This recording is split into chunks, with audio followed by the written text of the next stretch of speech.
शिवसेना ही शिंदेंचीच असल्याचं शिक्कामोर्तब 2024च्या विधानसभा निवडणुकीमध्ये लोकन्यायालयानं यावर शिक्कामोर्तब केलाय।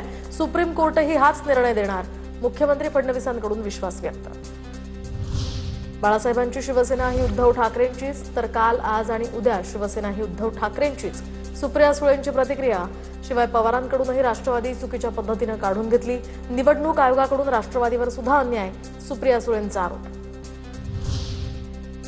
लोकशाहीवर विश्वास असणारा लोकशाही प्रक्रियेवर संशय घेत नाही, सुप्रिया सुळेंच्या वक्तव्यावरून राहुल नार्वेकरांची प्रतिक्रिया। तर लोकप्रतिनिधींनी अशी वक्तव्य करू नयेत असं माझं मत, नार्वेकरांचं भाष्य। सध्याचा निवडणूक आयोग भाजपचा एजंट, भ्रष्टाचार करून एका गटाला पक्षचिन्ह दिलं, संजय राऊतांचा हल्लाबोल। तर आयोगाला बदनाम करण्याचं काम सुरू आहे, नरेश म्हस्केंचं प्रत्युत्तर। 20 कंपन्यांच्या स्थलांतर प्रकरणी शरद पवार पुढील 2 ते 3 दिवसात चाकण एमआयडीसीला भेट देणार। पायाभूत सुविधांच्या अभावामुळे उद्योगांचं स्थलांतर भूषणावह नाही, फेसबुक पोस्ट करत पवारांनी केली होती टीका। तर एमआयडीसीमधील समस्यांसंदर्भात उद्योजकांशी संवाद साधणार।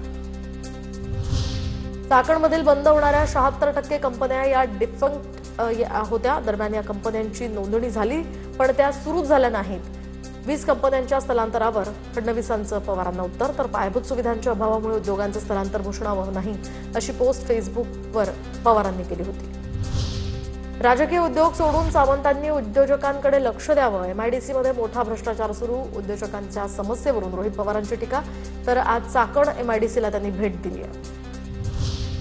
उपमुख्यमंत्री सुनेत्र पवार चाकण एमआयडीसी प्रश्नासंदर्भात बैठक घेणार, जिल्हाधिकारी आणि पोलीस अधीक्षकांना सूचना, कंपन्यांच्या समस्याही जाणून घेणार।